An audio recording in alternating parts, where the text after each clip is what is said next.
that. Let me get it. Playtime is over.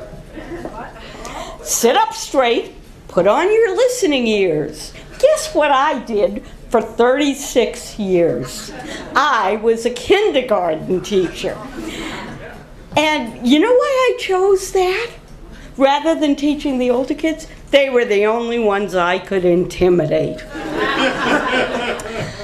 But let me tell you about a particular student. First of all, in every class, I always had one or two who would act up a little. I mean, the worst that could happen was the Oreo insurrection when they didn't like the cookies for snack time. But this was the first and only time I got a call warning me that a student was being transferred to my class. I get this call. I hate to tell you, but Ivan's been transferred to your class. Okay, and this is a problem? Well, he has issues.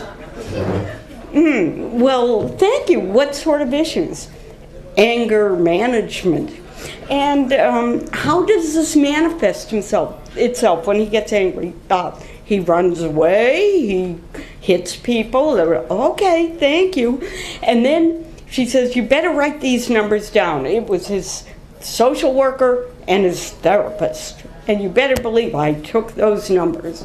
So Ivan appeared the next day, and he was a very well-built, very sturdy little Hispanic boy, beautiful. And the first 20 minutes went very nicely until we divided into our little learning groups. And all of a sudden, there was a fracas at one corner of the room. He was slamming a child, about to push him down onto the ground. I went over, what's the matter? I want a red crayon. Okay, well, there's plenty of red crayons to go around. I separated the kids. I made sure they each had enough of every color. And as soon as they went to lunch, I ran up to call the therapist. And she gave me a lot of ideas, but the most useful one was just tell him to breathe. Because I noticed when he got angry, veins would pop out. He would literally be shaking. His color would deepen. I was afraid that this little 5-year-old was going to have a stroke. So the next time that he got angry, I said, come on, let's sit down. And we went to the 2 little chairs in the corner of the room. Hold my hand, count to 5, in, 5, hold, 5 out. And we did that over and over again. And it helped until the next time he got angry. Then he'd run out the door, not just to the classroom, but to the yard. Now, this wouldn't be so terrible if our yard wasn't right on Huntington Avenue. I just had visions of him running across 2 lanes of traffic right into an oncoming trolley.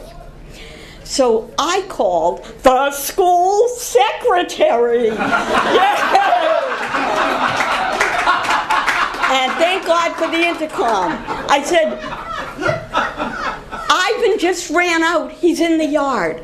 So she said, stay with the kids. I'll put on my coat. And she started to go out.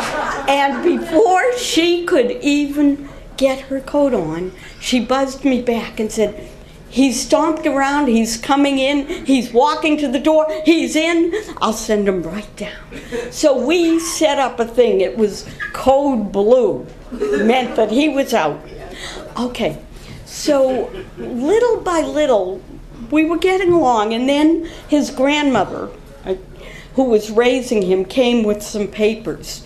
And, you know, I am at an age where I could be a grandmother myself. And even though I didn't think it was a big deal to have 25 kids for 6 hours a day, my heart went out to this woman who was raising a preschooler. So I looked at the form that she gave me, and she said, don't let him go with anybody else. Does that mean I have 1 minute left? Okay. She says, don't let him go with anybody else.